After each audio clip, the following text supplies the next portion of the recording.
nation just an hour away from Spain and its history of colonial rule, Morocco is a country deeply rooted in traditional Islamic culture. Its colourful medieval lifestyle joins picturesque architecture, mountains and the Mediterranean Sea to offer up a traveller's paradise. Well, Ian Neubauer has just returned from Morocco and he joins us now. Ian, great to have your company on the show. Just sum up Morocco for us. What's the big appeal? Morocco is a magical destination. It's full of markets and mosques, gardens and palaces. Interestingly, TripAdvisor recently rated Marrakesh one of Morocco's most popular destinations as the most popular travel destination in the world.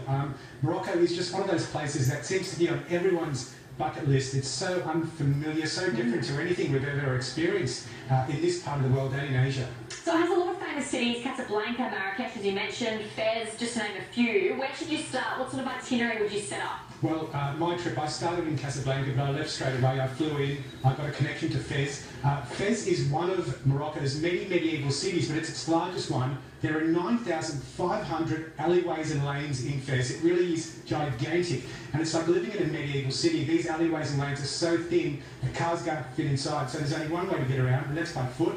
If you need to carry something from A to B, the locals actually use donkeys. So it really does create this real medieval feeling. And after it was named a UNESCO World Heritage Site in 1981, the Moroccan government, with aid from European countries, has just spent the last 4 decades restoring public spaces, plazas and so forth, and that's all really just come to fruition.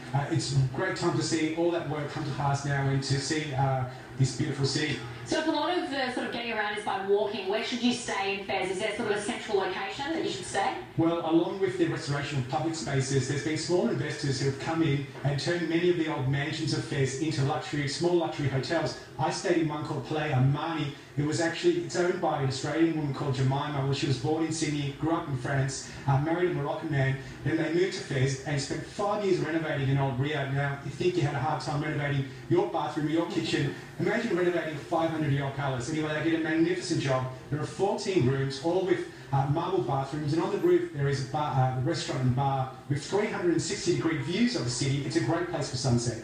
Okay, can you tell us also about the famous Blue City? Yeah, Chefchaouen is the blue city of Morocco. It's got a very interesting history. In the 15th century, there was a Spanish Inquisition. They kicked out the Jewish people and the Muslims from Spain. Many of the Jewish people ended up in Chefchaouen as refugees. And what they did is that they had a tradition back then where they'd paint their houses blue, and they did that because they believed that God was in the sky, in heaven, and the blue reminded them of God, reminded them of the power and the love of God. After the Jews left Chefchaouen about 200 or 300 years ago, the Muslims kept this tradition up and they painted the city blue, and it's really proven a boom for tourism. In the 1960s, Mick Jagger was there. In 2011, Giorgio Armani went there to create a television commercial, and it was rumoured last year that Eric Clapton actually bought a house and moved to Chefchaouen. Now, I didn't see Eric when he was there. I'm not sure anyone has, but it's such an amazing place to go. It's one of the world's top photographic locations. Yeah, all right. And what about Tangiers as well? Look, I only spent a day in Tangiers. Tangiers is the port town right in the north where you get connections to Spain, and that's what most people do. They double up trips to Morocco and Spain, and there's very fast half-hour ferry connections from there, and there's an old city there that's very interesting to see. So it's a bit of a taste of Morocco without actually seeing the rest of it. You can do a day trip from Spain. Can you tell us some of the things to do? Obviously walking around and the beautiful culture and the beautiful colours that you can see in Morocco is one part of the tourist attraction, but what else is there to do in Morocco? Look, there's so much to do in Morocco. There's camel treks, there's motorcycle treks. Lots of those old riads have beautiful spas as well.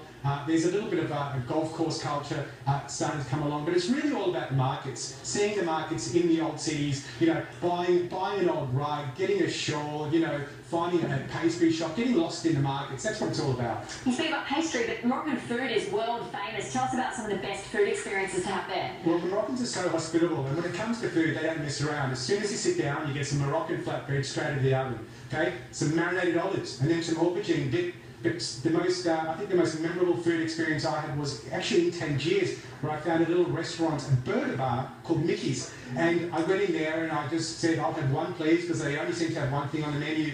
and there was 3 large gentlemen, one manning a chicken station, one manning a marinated olive station, and one sautéing olives. They put those all together, they put on some Arabic herbs and spices, they put it in a baguette, and they basically threw it across the bar to me. Look, the service was very rushed, but the food really stood out. It was so memorable. It had to be the best meal I had in Morocco, and I did go to some very nice restaurants, so it's all about the street food. Okay, before we move on, I just want to ask you quickly about Emirates Business Class as well. You obviously flew that. What was that experience like? Well, the reason I chose Emirates wasn't because of their famous hospitality and their service and their luxury. I actually looked at all the connections, and I could fly from Sydney to Casablanca via Dubai in 25 hours. Now, the closest competitor to that was 31 hours, and that was through Paris or going through Berlin. And you know, to save 6 hours on a plane, that really made a big difference to me. And there's business class, of course. Look, they don't miss a beat on Emirates. I think one of the things that I really enjoyed was when I went to the bar at the back of the plane, and I had a chat with the bartender. He was a Kiwi guy. We were talking about the cricket, you know, having a little Australian Kiwi little rivalry, you know, taking the mickey out of each other a bit. Look, it was just a really good way to pass time. I didn't feel like I was on a plane. I felt like I was at my local having a chat with the bartender. It was just a really nice touch, and I think that's a skill that you really can't teach, and that shows with Emirates, the way they pick their staff. They've really got the HR down packed, I think. All right, Ian, we might leave it there. Thank you so much for joining us, though, with those insights. Thank you. See you next time. Ian Neubauer there. And that does wrap up